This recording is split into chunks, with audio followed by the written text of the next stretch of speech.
In the day's other news, the CDC's advisory panel is recommending a third dose of the Pfizer or Moderna COVID vaccine for people with weakened immune systems, like those with organ transplants or certain types of cancer. But there's not enough data yet to recommend additional doses of the Johnson & Johnson vaccine. This decision came hours after the Food and Drug Administration authorized these boosters.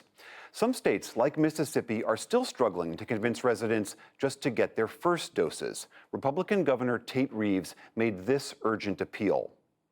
I believe the vaccines are safe. I believe they are effective. And I believe that they are the best tool we have moving forward to beat the virus. The sooner individuals take the opportunity to get vaccinated, the more individuals that can get vaccinated, the sooner we can move beyond this peak and beyond this pandemic. Also today, the nation's second and third largest public school districts ramped up their COVID vaccine requirements. The Los Angeles Unified School District and the Chicago Public Schools are now mandating teachers and staff be fully vaccinated by October 15th. Meanwhile, the Teachers Union of Broward County, Florida, said 3 of their teachers and an aide died of COVID-19 within a span of 24 hours earlier this week. The U.S. Department of Homeland Security is out with a new terrorism warning today. It said that frustrations over new COVID-19 restrictions could motivate violent extremists to carry out attacks. The department also warned of targeted violence around the 20th anniversary of the September 11th attacks and religious holidays. A federal judge in Washington has allowed the Biden administration's new eviction moratorium to remain in place for now until higher courts decide whether it's legal. White House Press Secretary Jen Psaki welcomed the move and insisted the policy is a, quote, proper use of its lawful authority to protect the public health. Landlord groups that challenge the moratorium plan to appeal the ruling to the D.C. Circuit Court. The Florida Keys and Florida Bay are under tropical storm warnings tonight as Tropical Depression Fred moves closer to the state. The storm is gaining strength as it lashes the northern coast of Cuba. Last night, parts of Miami Beach were already starting to feel the effects with rains and flash floods. Fred is expected to drop as much as 7 inches of rain on parts of South Florida by Monday. Firefighters in southeastern Montana are scrambling to contain wildfires that are closing in on more rural towns and ranch lands.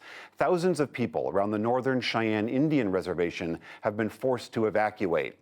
Meanwhile, California's Dixie Fire, which destroyed the town of Greenville and some 550 homes, remains less than a third contained. A red flag warning was issued for dry lightning that could spark new fires. Another day of triple-digit temperatures roasted parts of the Pacific Northwest. An air quality alert was issued through Saturday for Northwest Washington state on account of drifting smoke from nearby wildfires. Meanwhile, the National Oceanic and Atmospheric Administration reported July was Earth's hottest month on record. Its director said this adds to the disruptive path of climate change. In Turkey, at least 38 people have died in severe floods and mudslides that have battered the country's northern coasts. Dozens of people are still missing after torrents of water collapsed buildings and tossed cars and debris all over the streets. Turkish President Recep Tayyip Erdogan visited the area today and promised to rebuild. We are rolling up our sleeves so that those whose homes were destroyed in the flood disaster may be reunited with their new homes. We've also started on work to compensate for the damages of those who were left suffering as a result of the floods. We cannot bring back those who have lost their lives, but our government has the strength, means, determination to compensate all other losses. This flood damage comes on the heels of wildfires that have destroyed forests and villages and killed 8 people in the country's southwest. And stocks managed modest gains on Wall Street today. The Dow Jones Industrial Average inched up 15 points to close at 35,515. The Nasdaq rose 6 points, and the S&P 500 added 7.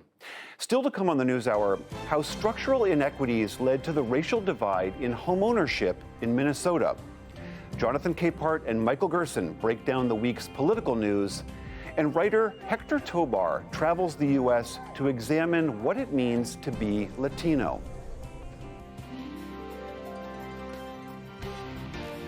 This is the PBS NewsHour, from WETA Studios in Washington and in the West from the Walter Cronkite School of Journalism at Arizona State University.